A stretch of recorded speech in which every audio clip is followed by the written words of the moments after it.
राहुल गांधी की सदस्यता जाने के बाद देश का राजनीतिक माहौल गर्मा गया है। जिस तरह विपक्ष का साथ राहुल गांधी को मिला है, उसको लेकर एक बार फिर अटकलें लगाई जा रही हैं कि क्या 2024 के चुनाव तक यह एकता बरकरार रहेगी या टूट जाएगी। इसके साथ ही जो दूसरी अटकल है वो ये है कि क्या 2024 में नरेंद्र मोदी फिर से चुनाव जीतेंगे या विपक्ष उन्हें मिलकर हरा देगा।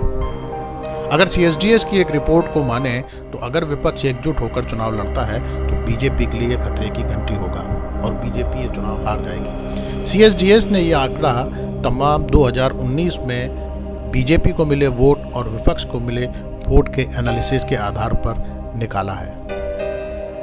रिपोर्ट यह कहती है कि अगर भाजपा को छोड़कर अन्य सभी दल मिलकर एक साथ अगला लोकसभा का चुनाव लड़ते हैं तो उसे आसानी से बहुमत मिल जाएगा।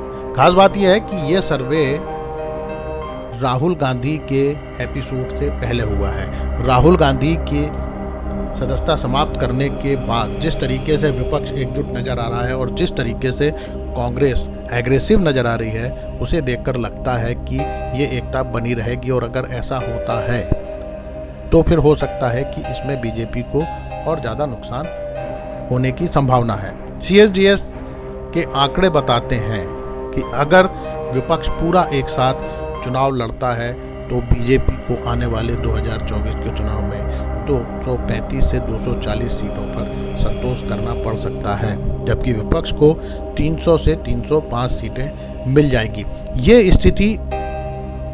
ये हालात उस स्थिति में है जब बीजेपी का वोट परसेंट ना घटे और विपक्ष का वोट परसेंट भी ना घटे। ये महत्वपूर्ण बात है। बता दें आपको, 2020 के लोकसभा चुनाव में बीजेपी ने 303 सीटें जीती थी और विपक्षी दलों को 336 सीटें हासिल हुई थी। CSDS ने पिछले लोकसभा चुनाव में बीजेपी और उसके सहयोगी दलों को मिले वोटों के आधार पर यह आंकड़ा निकाला है। ये रिपोर्ट ये भी कहती है कि अगर आने वाले समय में बीजेपी 2019 में जितने वोट लेकर आई थी उसमें अगर 1% वोट का भी घाटा होता है तो ये आंकड़ा कम होकर 225 से 230 सीटों तक पहुंच जाएगा, जबकि विपक्ष के लिए यह आंकड़ा 310 से 325 तक हो सकता है। हालांकि इस बात की संभावना से इसलिए इनकार नहीं किया जा सकता क्योंकि पिछला लोकसभा चुनाव पुलवामा के में हुए सर्जिकल स्ट्राइक के आधार पर लड़ा गया था। भाजपा ने मध्य प्रदेश, छत्तीसगढ़, राजस्थान, उत्तर प्रदेश, हरियाणा, हिमाचल प्रदेश जैसे तमाम प्रदेशों में लगभग क्लीन स्वीप किया था, लगभग सारी सीटें जीती थी। यह सर्वे ये भी बताता है कि अगर बीजेपी का वोट परसेंट 2% भी अगर गिर जाता है, बीजेपी मतलब NDA का वोट परसेंट अगर 2% भी गिरता है, तब फिर ये सीटों की संख्या कम होकर 210 से 215 तक रह जाएगी, जबकि विपक्ष के पास जो सीटें हैं वो 325 से बढ़कर 330 तक हो सकती है।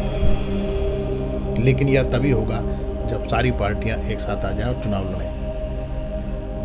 रिपोर्ट यह भी कहती है कि अगर संयुक्त विपक्ष का वोट 5% अगर कम होता है और बीजेपी के खाते में जाता है तो फिर वर्तमान स्थिति में अगर दोनों पार्टियां एक साथ होकर NDA और UPA गठबंधन अलग अलग चुनाव लड़ता है एकजुट होकर, तब फिर बीजेपी जो सीटें जीतेगी वह बढ़ के 242 से 247 हो जाएगा और विपक्ष की सीटें जो हैं वो 290 से 295 हो जाएंगी। और अगर विपक्ष का वोट 10% कम होता है तो फिर बीजेपी की सीटें जो हैं वो 272 से लेकर 277 हो जाएंगी और विपक्ष की सीटें 263 से 268 हो जाएंगी। विवेक अखबार की रिपोर्ट।